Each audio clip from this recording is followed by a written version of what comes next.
स्वामी समर्थ तुम्हा सर्वांचं माझ्या चॅनलमध्ये मनापासून स्वागत आहे। तर बघा, आज आहे संक्रांत आणि उद्या आहे संक्रांतीची कर म्हणजे किंक्रांत आणि त्याचबरोबर त्याला करीदिन सुद्धा असं म्हटलं जातं।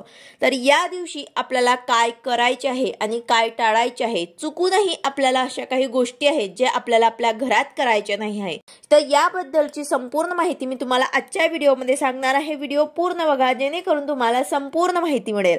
जर तुम्ही चॅनलवर नवीन असाल तर चॅनलला सबस्क्राइब करायला मात्र विसरू नका आणि व्हिडिओला लाईक करायला मात्र विसरू नका। तर बघा, संक्रांत हा सण 3 दिवसांचा असतो।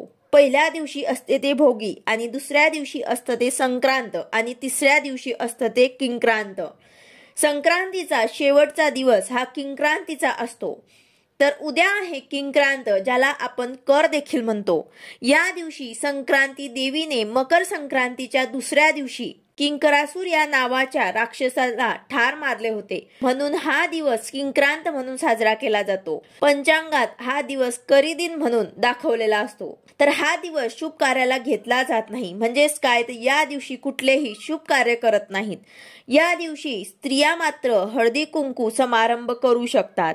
हा दिवस जो आहे तो अशुभ मानला जातो आणि या दिवशी आपल्या आयुष्यातील जी काही नकारात्मकता आहे, आपल्या घरामध्ये जी काही नकारात्मकता आहे, या वातावरणामध्ये काही नकारात्मकता असेल तर या गोष्टी दूर व्हाव्यात यासाठी आपल्याला या दिवशी काही उपाय जे आहेत ते आपल्याला करायचे असतात। तसेच या दिवशी काही गोष्टी आपल्याला करायच्या नसतात। तसेच हळदी कुंकू महिला या दिवशी करू शकतात, पण कोणतेही शुभ कार्य असेल, कोणतेही मंगल कार्य असेल तर ते करण्यासाठी हा दिवस वर्ज मानला जातो। म्हणजेच काय, तर या दिवशी आपल्याला लग्न, मुंज, वास्तुशांती, गृहप्रवेश हे सर्व शुभ कार्य जे आहेत ते आपल्याला करायचे नसतात। त्याचबरोबर कोणतीही नवीन सुरुवात जर तुम्हाला करायची असेल तर ती सुद्धा या दिवशी चुकूनही करू नका, कारण या दिवशी जर आपण काही शुभ कार्य केले, मंगल कार्य केले तर आपल्या मागे इडापिडा लागते, दरिद्री लागते असं म्हटलं जातं। तर त्यामुळेच या दिवशी हे शुभ कार्य जे आहेत ते आपल्याला चुकूनही करायचे नाही आहेत।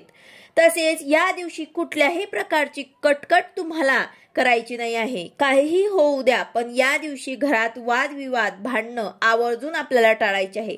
कारण असं म्हटलं जातं की जर या दिवशी काही वादविवाद, भांडणं, कटकट केलं तर ते वर्षभर आपल्या पाठीमागे लागतं। म्हणून उद्याच्या दिवशी आपल्याला किंक्रांतीच्या दिवशी आपल्याला घरामध्ये शांतता ठेवायची आहे। त्याचबरोबर उद्या करीच्या दिवशी, किंक्रांतीच्या दिवशी आपल्याला सकाळी उठल्यानंतर आपल्याला मुख्य प्रवेशद्वार जो आहे तो स्वच्छ करून आपल्याला हळदीचे लेपन करायचे आहे। हळद आणि गोमूत्र मिश्रण करून आपल्याला आपल्या मुख्य प्रवेशद्वारावर ते उंबरठ्यावर ते हळदीचं लेपन करायचं आहे। त्याचबरोबर थोडंसं पाणी घ्यायचं आहे, त्यामध्ये थोडीशी चिमूटभर हळद टाकायची आहे, गोमूत्र टाकायचं आहे आणि ते पाणी आपल्याला आपल्या दाराच्या बाहेर शिंपडायचं आहे, जेणेकरून आपल्या घरामध्ये काही नकारात्मकता, वाईट शक्ती जे आहे ते वाईट दोष जे आहे ते आपल्या घरामध्ये प्रवेश करणार नाही। त्यासोबत आपल्याला अतिशय प्रभावी उपाय सुद्धा या दिवशी करायचा आहे, तो म्हणजे आपल्याला संध्याकाळी कापूर सोबत 2 लवंग आणि 1 तेजपान हे आपल्याला जाळायचं आहे। याचा धूर आपल्याला आपल्या घरामध्ये करायचा आहे। जर भीमसेनी कापूर असेल तर अतिशय उत्तम, जर नसेल तर तुम्ही साधा सुद्धा घेऊ शकतात। तर आपल्याला हे आपल्या देवासमोर बसून हे जाळायचं आहे आणि याचा धूर जो आहे तो आपल्याला आपल्या घरामध्ये सर्वीकडे फिरवायचा आहे। देवांसमोर बसून हे आपल्याला पेटवायचं आहे। भीमसेनी कापूर, 2 लवंग आणि 1 तेजपान हे जळत असताना आपल्याला तारक मंत्राचं किंवा मग कालभैरवाष्टक स्तोत्राचं आपल्याला पठण करायचं आहे। कुठल्याही स्तोत्राचे पठण तुम्ही केलं तरी सुद्धा चालेल।